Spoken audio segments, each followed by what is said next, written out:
La escala de Richter mide la magnitud de los terremotos, eso lo sabemos, pero ¿cómo se interpretan esos datos? ¿Qué quieren decir los números de la escala?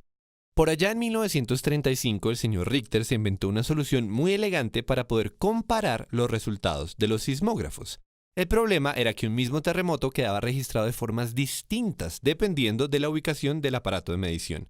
Recordemos que un evento sísmico es causado por el movimiento de las placas tectónicas y lo que mide el sismógrafo es el movimiento en la superficie donde él está parado. Por eso es que sismógrafos ubicados a distancias diferentes producían resultados diferentes. La solución de Richter, dicho en términos toscos, fue diseñar un análisis para el dibujo que deja el sismógrafo. Se mide cuánto hay entre este punto y este punto, que habla de la distancia entre el epicentro y la ubicación del aparato. Y se mide la distancia entre este pico y la línea de base, que habla del movimiento del sismógrafo mismo. Estos datos juntos, más un par de herramientas de cálculo, dan como resultado la magnitud Richter. Y eso resuelve el problema porque distintos dibujos pueden dar la misma magnitud. En este punto es importante hacer una aclaración. El método Richter ya no se utiliza porque había un alto nivel de imprecisión en los resultados de los sismógrafos, especialmente con terremotos por encima de la magnitud 7. Ahora se utilizan otros instrumentos y se combinan muchos datos. Los noticieros siguen hablando de la escala de Richter porque la escala sismológica de magnitud de momento, que apareció varias décadas después, tiene un nombre harto y en todo caso esa escala nueva se acomodó para utilizar los mismos números que propuso Richter. Pero bueno, lo interesante de esa escala, ya sea la vieja o la nueva, es que es logarítmica. Ya verán esto qué quiere decir. Resulta que hay terremotos que son miles de veces más potentes que otros terremotos. Eso es un problema, porque si uno se pone a graficar en una misma escala un temblor pendejo y un terremoto serio, los números no le caben ni en el papel, ni en la mesa, ni en ninguna gráfica cómoda de leer. Es un poco lo que pasa con el sistema solar. Siempre dibujamos los planetas juntitos, pero la realidad es que hay tanta distancia entre Júpiter y Saturno que la única representación realista sería una en la que los planetas ni siquiera se ven porque son demasiado pequeños en comparación con el espacio vacío entre ellos. Pues bien, las escalas logarítmicas sirven para resolver esa dificultad. En lugar de contar de a 1, la escala de Richter, que es logarítmica, multiplica por 10. Cada número es 10 veces más grande que el anterior.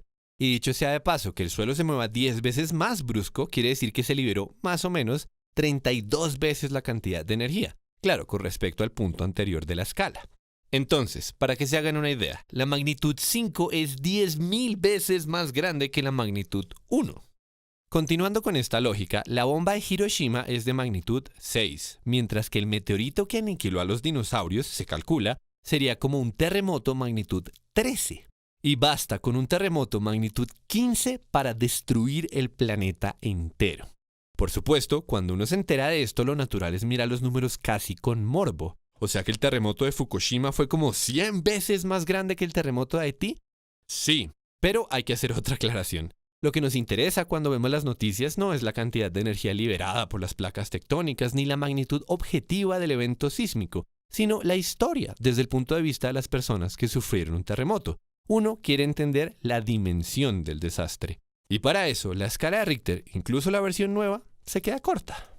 Básicamente, hay demasiados factores que deberíamos tener en cuenta.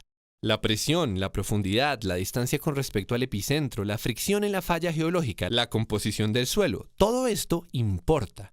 Es muy diferente un terremoto que ocurre en el mar, al lado de una ciudad, a uno que ocurre en plena ciudad. Es muy diferente un terremoto en el DF, que está construida sobre gelatina, a un terremoto en Chicago. Incluso cuando las noticias dicen cuál fue el epicentro, uno queda más o menos en las mismas. Entonces, ¿qué nos queda de esta historia? Dos cosas. Primero, que pensar en órdenes de magnitud desafía la imaginación, por eso es interesante conocer la escala de Richter. Y segundo, que lo que estudian los sismólogos pierde muchos detalles cuando lo reducimos a un único número. Si están interesados en explicar algo en un video como este, los invitamos a que nos visiten en magicmarkers.tv. Y si no, compártanlo, eso nos ayuda un montón.